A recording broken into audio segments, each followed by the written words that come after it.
qazilərdən biri danışır ki, bir gün iki oğul, bir ana gəldilər bir məsələ ilə bağlı yanıma ki, bu məsələni həll elə. Mən həmişə bu məsələnin əksini görmüşdüm.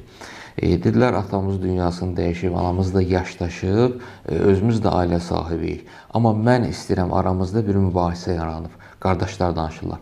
Mən istəyirəm ki, anam mənimlə qalsın, amma qardaşım deyir ki, yox, mənim evimdə qalsın. Qazi deyir ki, mən bunun həmişə əksini görmüşəm. Bir çox hallarda əksini görmüşəm ki, məsələn, valideyn, qardaş deyir ki, yox, səninlə qalsın, o qardaş deyir ki, yox, səninlə qalsın. Hətta çox təəssüflər ki, bəzən qocalar evində də aparırlar, orada saxlayırlar. Deyir, mən soruşdum ki, yaxşı, məsələ necədir, ailə durumunuz necədir, yaşayışınız necədir?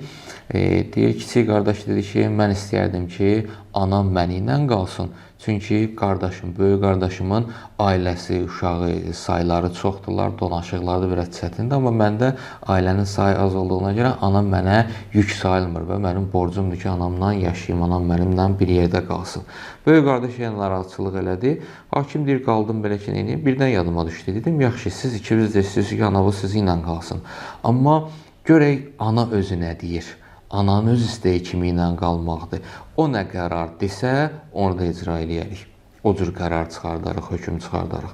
Anadan soruşdular, ana dedi ki, hər iki oğlum mənim üçün əzizdir, doğma balamdır.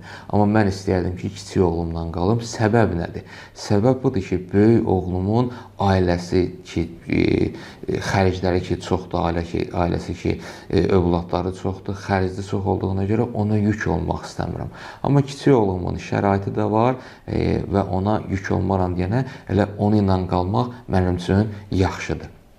Mənim istəyim budur, qərarım budur. Qazi deyir ki, onda elə ananın istəyi əsasında qərarı da verir, hökmü də çıxardırıq ki, ana kiçik oğlu ilə qalsın. Ana kiçik oğlu ilə gedəndə deyir, böyük oğul yapışır qazinin sinəsindən, yaxasından ki, niyə görə bu qərarı çıxartdın, niyə görə razı oldun ki, anam kiçik oğlu ilə qalsın? Deyir, birdən zehnimə gəldi. Axı dedim, səbəb nədir? Niyə görə istəyirsən ki, səninlə qalsın? Dedim, hə. Yəqin ki, sənin anavın yaxşı var, dövləti var, qızılı, gümüşü, ləl-cəvahirəti var.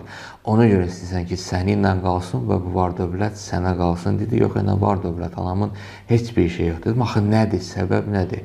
Dedi, səbəb odur ki, anam ki, mənim evimdən getdi, onda mənim bütün xeyir, bərəkətim getdi. Nə qədər ki, deyir, anam bizim evimizdədir, elə bil ki, Allahın bütün bərəkəti bizim evimizə nazir olur.